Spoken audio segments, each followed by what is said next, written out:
श्री गणेशाय नमः। विनोदमोदमोदिता दयोदयोज्ज्वलन्तरा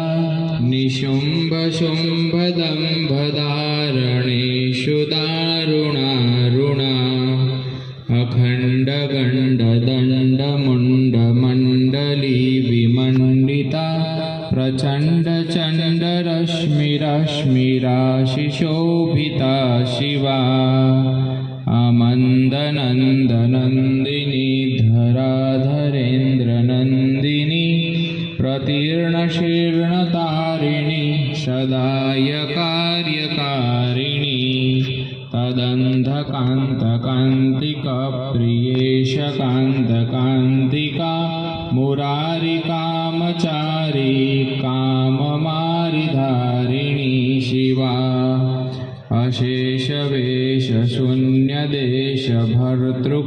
अशेषवेशशून्यदेशभर्तृकेशशोभिता गणेशदेवतेश शेषनिर्निमेषवीक्षिता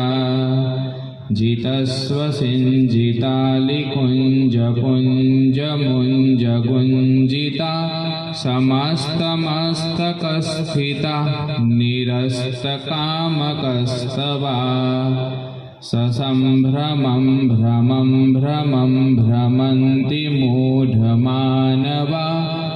मुधा बुधा सुधां विहाय धावमानमानसः अधीनदीनहीनवारिह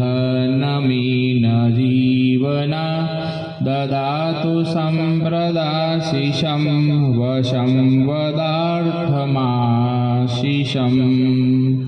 विलोललोलनाञ्चितोचितैश्चिता गुणैरपास्य दास्यमेव वास्य हास्यलास्यकारिणी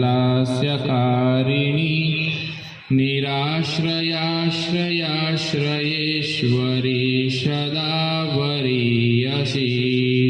करोतु शां शिवानिशं हि शङ्करां शिशोभिनी